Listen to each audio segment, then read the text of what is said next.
আমরা সবাই রাজা আমাদের রাজা রাজত্বে। না না, আমি এখানে বেসুরো গলায় গান গাইতে আসিনি।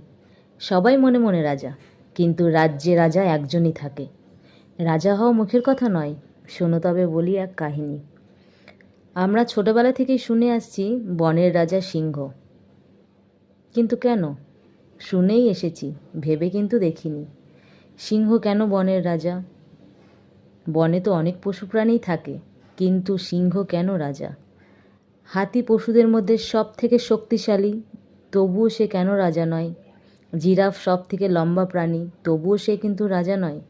শিয়াল সব থেকে চালাক এবং দ্রুত প্রাণী, সেও রাজা নয়। রাজা সেই সিংহ। কেন? সিংহর মধ্যে এমন কিছু বৈশিষ্ট্য আছে, গাম্ভীর্য বা আভিজাত্য আছে, সেই জন্যই সে বনের রাজা, অন্য কেউ নয়। প্রথম কথা, সিংহ দেখতে রাজারই মতো, কারণ সে রাজকীয় থাকতে পছন্দ করে। তার চলাফেরা, আবভাব, দৃষ্টিভঙ্গি ঠিক এটা বুঝিয়ে দেয় সে রাজা হবার যোগ্যতা রাখে। তাই বন্ধুরা, রাজা মানে রাজ্যের রাজার কথা বলা হয়নি।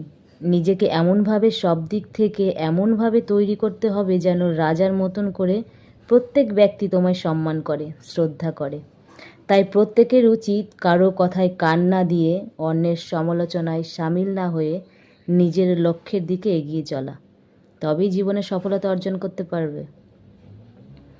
তো আমার এই গল্প আজ কেমন লাগলো আপনারা কমেন্টে জানাতে ভুলবেন না প্লিজ।